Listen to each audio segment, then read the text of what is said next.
Another great ab series you can do on the reformer is kneeling abs facing rear. You want one spring only.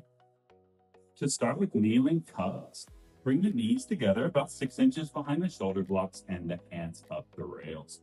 Then pull the carriage up, hold it against the wrists. You should be able to hold the carriage against your wrist for 10 seconds without moving, or else you know it's too heavy. Now scoop the abs and flex your back. Let's keep those qualities as we pull the legs back. Inhale, pull back. Exhale, tuck. Inhale, back. Exhale, tuck. You want to keep your scoop as you do the movement and keep your back flexed. Make sure you're not punching through the shoulders or straining the back of the head.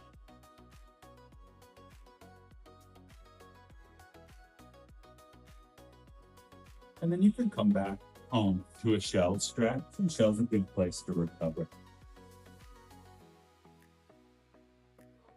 Now to build variations on that theme, the next move is Sidewinder. You bring the legs off to the side and then the knees in between the shoulder blocks. Then hands go to each rib. Now you pull the carriage up and back using the legs. Only the legs are moving. As you pull the legs back and forth. Notice the shoulders stay over the wrists here, so the arms are not moving, just the legs. Try not to drop the hips as you pull the legs back. Keep the hips up. And you can return. And the next move is Cliffhanger, now going to the side. We're going to bring the hands to the side of the rails and the carriage up. Now the setup on the Allegro 2, we want to pull the legs out and in. With the front hand slid just over the front of the rail so that you can pull the carriage all the way up to the leading hand.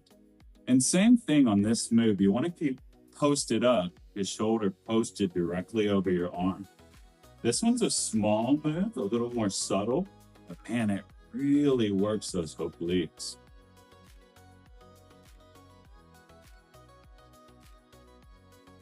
And continuing on with some more awesome moves, kneeling, facing rear. Next is our power plank.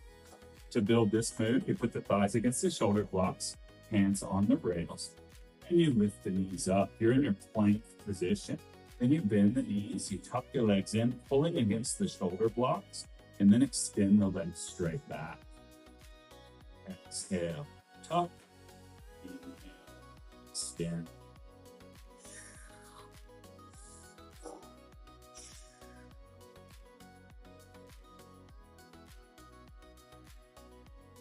And we'll do one more and go into our tiny tucks. Now, tiny tucks is just a little quick pull right up to the wrists.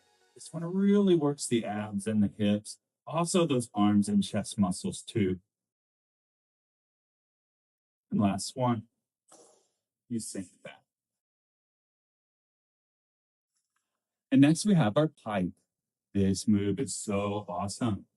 You start with the legs straight, stepped pretty far up your reformer, up your carriage, plank position. And then the chin, pike the hips up and plank back. Exhale as you pike. Inhale as you straighten.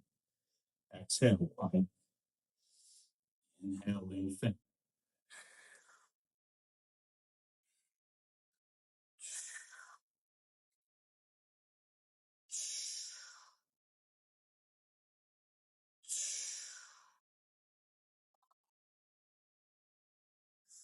And as you can hear from my breath on that one, we really have to breathe hard to get those power moves. The last awesome move is called power slide. Power slide, you step one foot up to the rail and the other knee on the headrest. Then we have two stages to this move. First, flexing, pulling the carriage up using the leading hamstring.